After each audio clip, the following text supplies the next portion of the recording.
하나님의 말씀은 민수기 28장 16절로 시작을 합니다.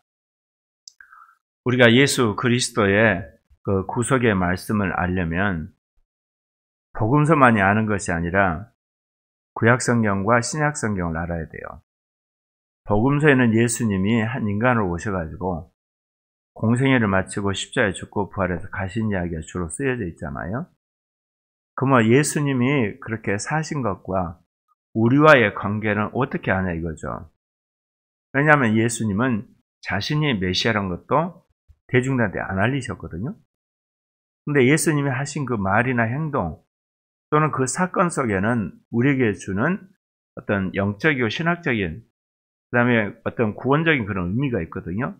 그 의미를 해석하는 방법이 구약에 있는 모세 오경하고 선지서하고 시가서의 그 말씀들이 예표되어 있거나 예언되어 있거나 또는 그런 의미가 들어있어요. 그러니까 이 구약과 이 복음서를 연결시켜 해석해야 아마 그 뜻이 명확히 드러나는 거예요. 그리고 또 복음서와 신약의 서신들을 연결시켜야만 사도들이 그걸 어떻게 해석해서 삶 속에 적용하고 살았는가가 오늘 우리들에게 교훈이 되는 겁니다.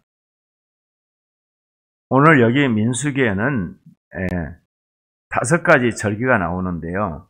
레위기에 나오는 7가지 절기 중에 2개가 빠져 있어요. 무교절하고 초실절이 빠져 있습니다.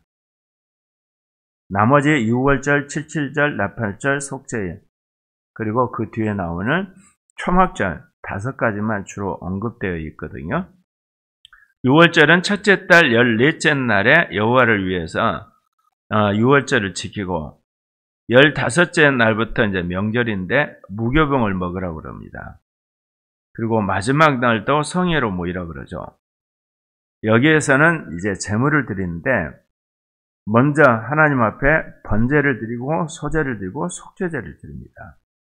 네, 놀랍게도 번제가요. 숫송아지 2마리, 수양 1마리, 그리고 수양 7마리를 흠없는 것을 하나님께 다 태워서 드려요. 이제 소제를 드리는데 고운 가루에 기름을 섞어가지고 그 번제 드린 숫송아지 1마리는 10분의 3, 수양 1마리는 10분의 2, 어린 양 7에는 각 마리마다 10분의 1씩 함께 드리는 거예요. 그리고 속죄를 하기 위해서 이제 속죄제로 수염소를 1마리를 드리는 겁니다. 그런데 이렇듯 번제와 소제와 속죄제를 드리는데 상번제를 생략하면 안 돼요. 상번제는 매일 드리는 건데 아침과 저녁으로 하나님께 드리는 거잖아요. 그것도 드리고 이것도 드리라는 겁니다. 그래서 주님 앞에서 우리가 제사를 드리고 예배를 드리고 헌신하는데 대치해서는 안 된다는 거죠. 꾸준히 하는 그 모든 것들을 가능하면 다 하라고 말씀하시는 거예요. 그래서 7째 날에는 성회로 모이고 아무 일도 하지 말라고 또 말씀을 하십니다. 물론 6월절은 예수님이 십자가에 죽은 날을 기념하는 날로서 오늘날 우리에게 그렇게 이제 그 해석이 되고 우리가 그렇게 적용을 하죠. 77절은 처음 열매를 드리는 날인데 이때는 소제를 드립니다. 그때에도 성회로 모이고 아무 일도 해서는 안 됩니다. 숫송아리 2마리가 수양 1마리와 1년 된 수양 7마리를 여호와께 향기로운 번제로 드리는데 77절에는 소제가 먼저 나옵니다. 그리고 여기 번제를 드립니다.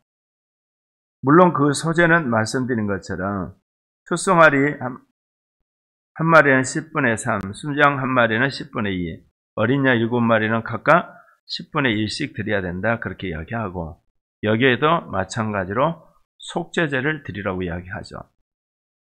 그리고 매일 드리는 상번제 생략해서는 안 되고 그대로 다 드리라는 겁니다. 이제 나팔절입니다. 7째 날인데요. 여기는 그달 초하루에 모이게 됩니다. 그때도 아무 노동을 하지 말고 이제 나팔을 불어서 사람들이 모이라고 한 거죠. 이때도 이제 번제를 먼저 드리고 소제를 드리고 속죄제를 드리는 거예요. 수양 1마리와 수송아지 한 마리와 수양 한 마리와 1년 되고 흠없는 수양 7마리를 여호와께 번제로 드리는데 거기에 소제를 똑같이 드려요. 고운 가루에 기름을 섞어서 수송아지에는 10분의 3, 수양에는 10분의 2, 어린 양 7에는 각기 10분의 1을 드려야 된다. 수양소 한 마리로 속죄제를 드려야 된다. 그런데 또 여기서도 분명히 말해요. 상번제나 그 소제나 전제 외에 그대로 지켜야 된다 그 이야기예요. 그러니까 상번제 전제도 계속 드리고 그렇게 드려라 이야기를 하고, 이제 속죄일에는 7째 날 열흘날에 시작되는데 너희 신령을 괴롭게 함으로 아무 일도 하지 말고, 이때도 이제 번제 드리죠. 똑같이. 그 다음에 소제도 동일하게 드리고, 그리고 이제 속죄제를 드리고, 이때도 상번제나 소제, 전제를 그대로 드리라. 주님이 이거를 통해서 우리에게 말씀하시는 바는, 매일 우리 하나님 앞에서 우리가 경건한 삶을 하잖아요. 우리가 바쁘면 큐티 생략해버리는데, 큐티 할 것 하고 주일 예배 드리고, 큐티 할 것 하고 금요 예배 드리고, 말하자면 큐티하고 수예배 드리고, 큐티하고 직장일 하라고 하는 그런 시사점이에요. 상번제를 꾸준히 해야 되거든요. 아침 저녁으로. 그러면서 행사도 여기서 말하는 6월절이나 7.7절이나 나팔절, 속죄일, 뒤에는 초막절 계속 지키라고 주님 말씀하시는 겁니다. 그러니까 하나님과 우리의 관계, 주님께서 그를 예표로 보내주신 이 제사들은 주님과의 관계 여러 방면을 이야기하는 거예요.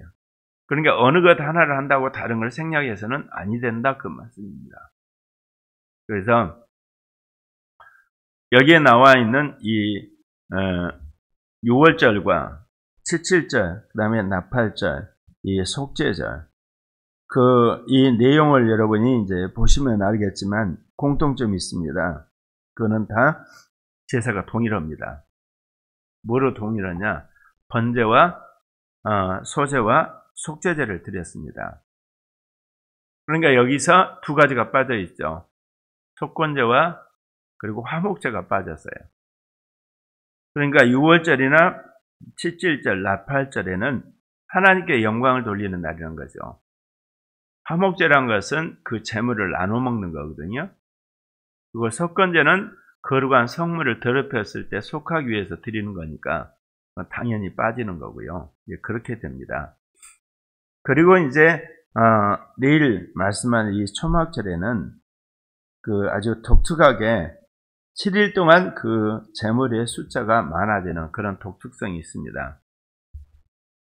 말씀드린 것처럼 번제는 우리가 원죄로서 하나님 앞에 우리 의를 주장할 게 하나도 없기 때문에 완전히 불태워갖고 제물을 불태워야 되는, 우리 자신을 완전히 주님 앞에 죽여서 드려야 되는 것. 소제는 우리의 옛자를 완전히 빻아가지고 거기에 성령의 인도를 따라서 드려야 되는 헌신을 이야기한다면, 속죄제는 우리가 부지불식 가운데 어겼던 계명에 대한 대가로서 속죄제를 드리는 건데, 이 6월절과 7.7절, 나팔절, 속죄일에 드리는 이 번제와 소제와 그리고 여기 속죄제는 이스라엘 공동체 모두를 대표해서 드린 겁니다.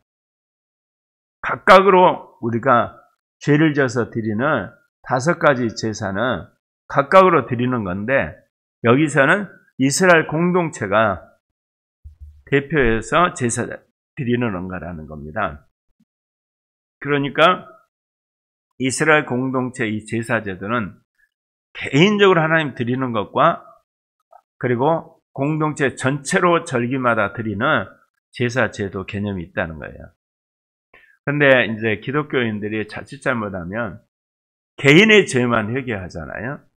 그래서 사람들이 신신하다 그러는데 집단적인 죄의 공모를 하는 수가 있잖아요.